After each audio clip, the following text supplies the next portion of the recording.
Ikaw yata pinakamalaking ngiti dito, first championship. Of course. Anong feeling?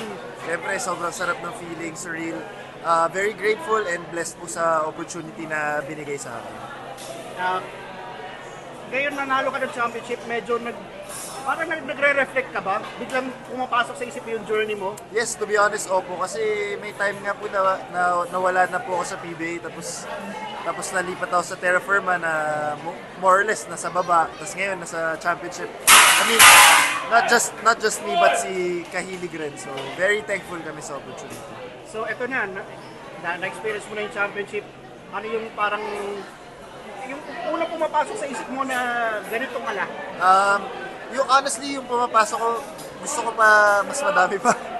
To be honest, para to be greedy.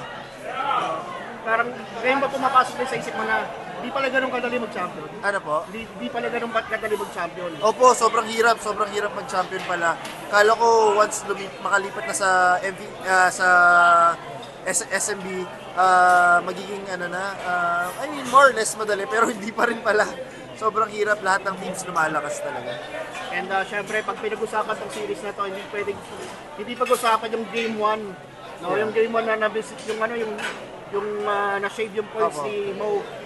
Looking at the championship right now, you think necessary yun para mabitisin kayo? Or given the chance, kunin ko yung 2 points ulit? I think like I said, everything happens for a reason naman. I think nag-add yun sa fire sa amin lahat para makamit talaga yung championship this conference. At lastly, kanino mo dinededicate tong championship? Well, first and foremost sa Diyos, of course. Without Him, it's not possible. And of course, to my family, sa lahat ng close friends ko, and to my girlfriend, Ara, of course. Thank you po.